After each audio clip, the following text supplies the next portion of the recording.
C'est une journée magnifique, c'est un grand honneur pour tout le travail que j'ai réalisé jusque-là.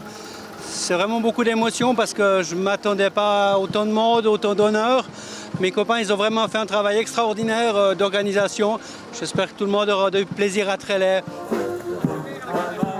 C'est très chouette, c'est très sympa, et puis surtout par un si beau temps, on a beaucoup de plaisir. C'est un grand honneur pour Trélay et pour toute la région du tout. Ça rappelle quand même la personnalité et l'intensité de l'élu, quoi.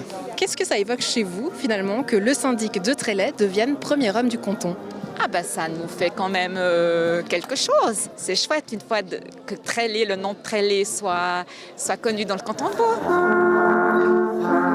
Pour la commune de Trélay, c'était finalement un challenge de réussir à organiser cette réception. Est-ce que ce challenge a été réussi selon vous ? Alors cette célébration, elle est institutionnelle, elle est protocolaire, mais nous l'avons voulu amicale et conviviale. Et je crois qu'en entendant le bruit au buffet, c'est réussi. C'est une cérémonie qui lui ressemble.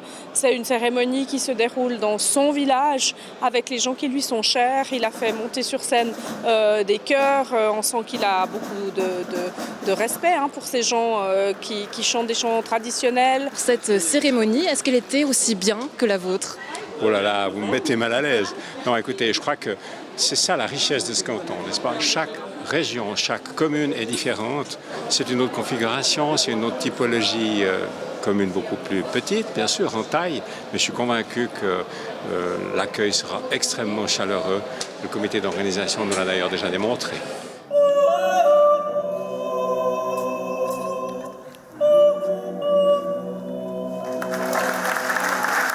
Qu'est-ce qui se passe quand on est la femme du premier homme du canton ? Eh ben, on l'accompagne, on a énormément de chemises à repasser, on écoute des discours, nous on travaille beaucoup en couple, donc je l'accompagne, il me demande des conseils, on va dire ça anime un peu plus notre couple, c'est un choix qu'on a fait et puis on est heureux comme ça. C'est pas seulement une fierté, c'est aussi des informations directes qui nous viennent du Grand Conseil.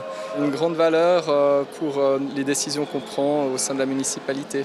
Il est temps de donner la parole au premier citoyen vaudois, au président du Grand Conseil entrant. Je vous demande d'accueillir M. Yves Ravenel. Il est un digne successeur de Rémi Jacquier dans ce sens où il y a une continuité. Ils ont des personnalités qui sont consensuelles et qui vont favoriser l'écoute et l'échange et le débat d'idées respectueux.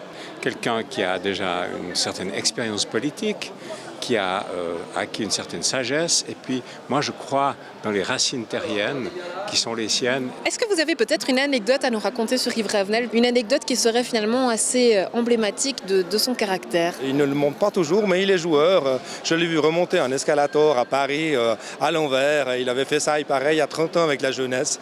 Il l'a refait dernièrement avec nous, on a bien ri. Quand il a été élu le 2 juillet, l'émotion qui se voyait sur son visage quand ses amis ont amené des vaches au milieu de Lausanne, c'était très touchant de voir son émotion à ce moment-là. Il dit beaucoup, il faut savoir ménager la chèvre et le chou.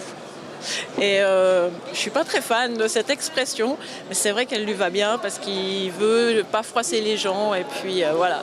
Et je l'embête et des fois je lui dis mais arrête avec ta chèvre et ton chou. Merci de votre attention.